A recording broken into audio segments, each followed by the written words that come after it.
Muli, isang nakakagulat na balita ang yumanig sa pundasyon ng politika at entertainment sa Pilipinas. Isang pangyayari na nagbukas ng masalimuot na usapan at nagtulak sa isang pambansang icon na lumabas sa kanyang karaniwang tahimik na paninindigan. Ang sentro ng kontrobersya, ang nag-iisang popstar royalty, si Sara Geronimo. Sa loob ng mahigit 2 dekada, siya ay naging isang institusyon sa industriya. Mula sa kanyang makasaysayang tagumpay bilang isang batang mang-aawit, hanggang sa pag-ukit ng kanyang pangalan bilang isang multi-platinum recording artist, box office queen, at isa sa pinaka-respetadong concert performer sa bansa. Kilala si Geronimo sa kanyang imahe na malinis, positibo at profesional, madalang masangkot sa kontrobersya. At ito mismo ang dahilan kung bakit ang kanyang mga binitawang salita ay tila isang malakas na kulog na gumising sa kamalayan ng marami. Sa isang corporate event kamakailan na inaasahang magiging gabi lamang ng kantahan, isang hindi inaasahang pagbabago ang naganap. Sa pagitan ng kanyang mga awitin sa harap ng libu-libong manunood, biglang huminto si Sara. Ang masayang kapaligiran ay napalitan ng katahimikan at pag-aabang. At doon nagsalita siya, hindi bilang performer, kundi bilang isang nagmamalasakit na mamamayang Pilipino. Direkta niyang tinalakay ang mga isyu sa gobyerno at tinawag ang kanyang inilarawan bilang isang bulok na sistema.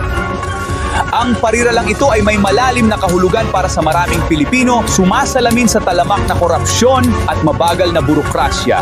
Sabi niya at sinipi ko, huwag nating hayaang magpatuloy ang bulok na sistema sa ating gobyerno. Huwag tayong matakot magsalita. Isang maikli ngunit matapang na pahayag na umalingaw-ngaw sa buong bansa. Ang kanyang pahayag ay sumabog sa online world. Sa loob lamang ng ilang minuto, nag-viral ang mga video clip at naging top trending topic ang hashtag na #ChiosProtectSaraG. Bumuhos ang papuri mula sa mga taga-suporta, tinawag siyang matapang at boses ng taumbayan. Ngunit, hindi lahat ay sumang-ayon. Mabilis ding lumabas ang mga kritiko na nagsasabing dapat manatiling neutral ang mga artista.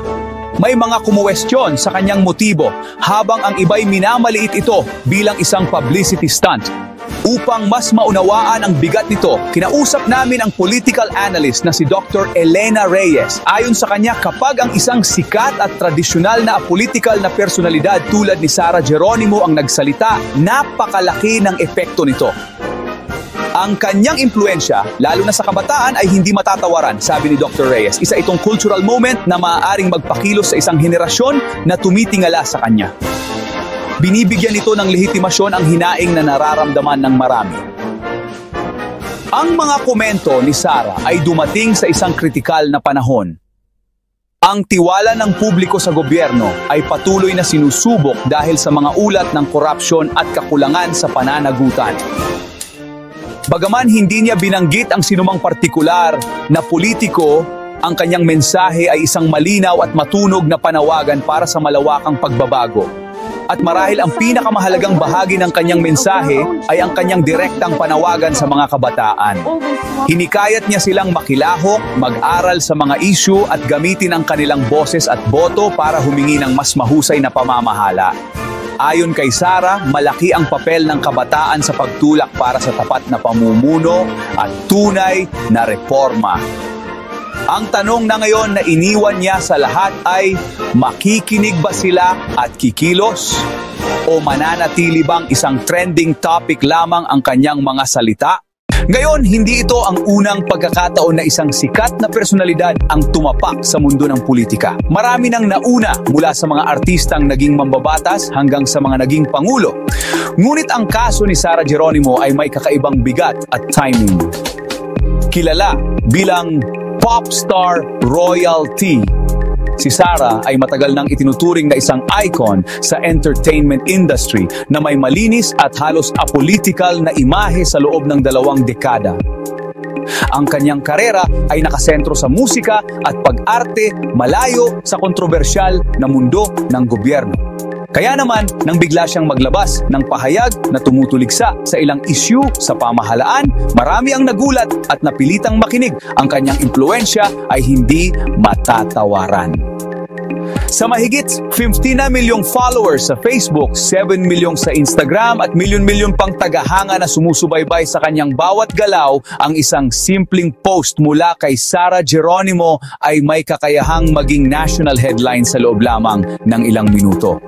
Ang kanyang mga salita ay hindi lang basta nag-trend online. Ito ay nagbukas ng malawakang diskurso sa mga tahanan, opisina at maging sa mga pampublikong lugar.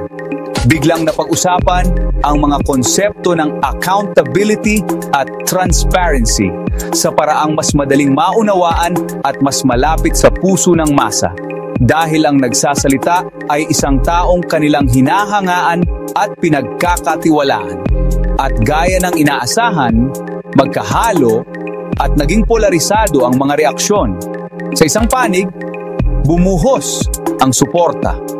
Marami ang pumuri sa kanyang katapangan na nagsasabing bilang isang mamamayan, karapatan at responsibilidad din niyang magpahayag ng kanyang saloobin, lalo na't mayroon siyang malawak na platform. Para sa kanila, ang pananahimik ng mga influencer sa harap ng mga isyung panlipunan ay isang uri ng pagkonsinte. Ang boses ni Sara ayon sa kanyang mga taga-suporta ay kumakatawan sa boses ng maraming ordinaryong Pilipino na naghahangad ng mabuting pamamahala. Sa kabilang dako, hindi rin naiwasan ang mga batikos. May mga nagsasabing dapat ay manatili na lang siya sa pagkanta at iwan ang politika sa mga politiko. Yang argumento nila bilang isang entertainer, maaaring kulang siya sa sapat na kaalaman at konteksto upang magbigay ng opinyon sa mga komplikadong isyu ng Estado. Mayroon ding mga pangamba na ang kanyang pahayag ay maaaring magdulot ng polarisasyon sa kanyang fanbase at gamitin lamang ng mga oportunistang grupo para sa kanilang sariling pampulitikang interes. Upang mas maunawaan ang fenomenong ito, kinausap namin si Dr. Elena Reyes, isang political analyst. Ayon sa kanya, ang nangyayari kay Sara Geronimo ay isang classic example ng celebrity politics sa digital age. Hindi na bago na ang mga artista ay nagiging political figures. Nakita natin yan mula pa kay Rogelio de la Rosa hanggang kay Joseph Estrada. Ang kaibahan ngayon ay ang bilis at lawak ng social media. Ang isang tweet o post ay mas mabilis kumalat kaysa sa anumang press release. Ang hamon dito ay kung paano isasalin ang online engagement sa tunay na pagbabago sa pulisiya at governance. Ano man ang iyong pananaw, isang bagay ang malinaw. Nanindigan si Sara Geronimo. Ang kanyang ginawa ay isang malakas na paalala na sa isang demokrasya, ang bawat boses ay mahalaga, sikat man o hindi. Pinukaw niya ang isang mahalagang debate. Ano nga ba ang tunay na papel ng mga cultural icon sa paghubog ng pampublikong diskurso at sa paghingi ng pananagutan mula sa ating mga pinuno? Ang kanyang pagkilos ay nag-iwan ng isang malaking tanong, hindi lang para sa industriya ng entertainment, kundi para sa buong sambayan ng Pilipino. Kaya ibinabalik namin sa inyo ang tanong, sa inyong palagay, ang hakbang ba ni Sara ay simula ng isang bagong antas ng civic engagement para sa mga celebrity o isa lamang itong pansamantalang ingay sa social media? Dapat bang mas aktibong gamitin ng mga sikat na personalidad ang kanilang impluwensya para sa mga isyong panlipunan?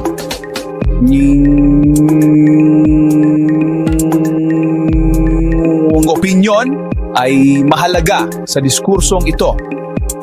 Ibahagi ang inyong saloobin sa comment section sa ibaba. Patuloy naming susubaybayan ang kwentong ito para sa inyo. Salamat sa panunood.